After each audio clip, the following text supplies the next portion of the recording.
Today's a little bit interesting.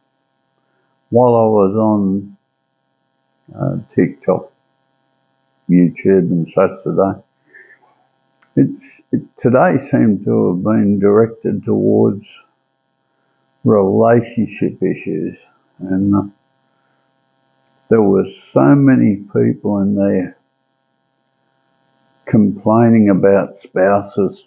And you could hear from their conversation they were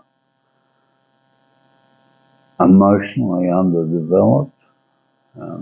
Their critical thinking was absolutely terrifying. And maybe the spouse was terrible as well. That might be like peas in a pod, who knows?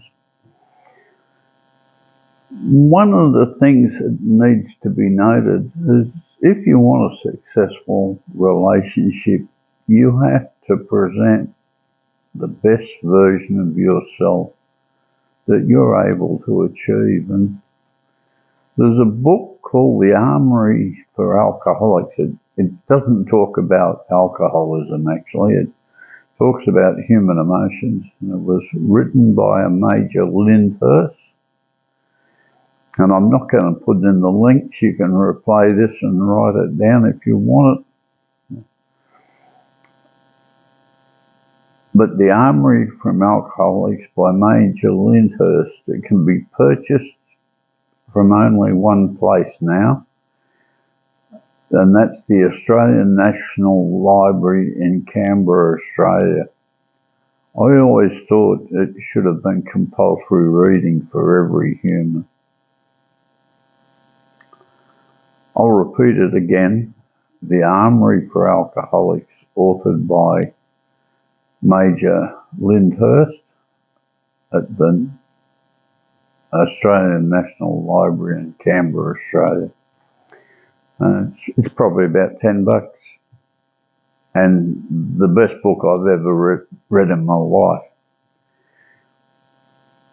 But if you're not able to present the best version of yourself, you've got to expect that you're not going to get the best version of someone else. I mean, you're going to attract what you are.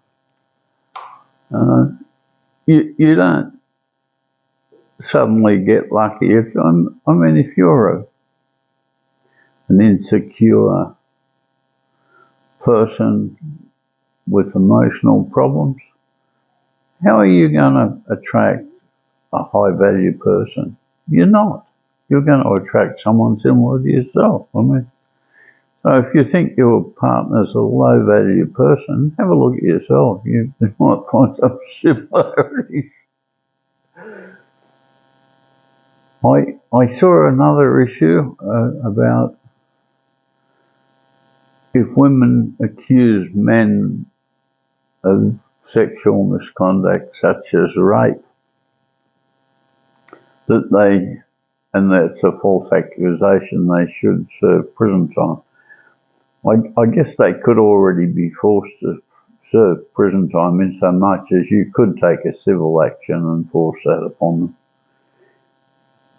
I wouldn't like to give an opinion on it apart from the fact that, first of all, governments would have to pass laws to make that an imprisonable offence or determine the penalties that would go with a false accusation of that nature that imprisons someone falsely. But there are other types of prisons. Anyone that committed that act is going to know for the balance of their life that they're an unfit person, that they're not a valid part of humanity. And they'll have to live with that, and the consequence of that is they'll have an ill-formed and unsuccessful life. There's more than one prison out there, I can promise you. I've seen both of them. I'm out of here again.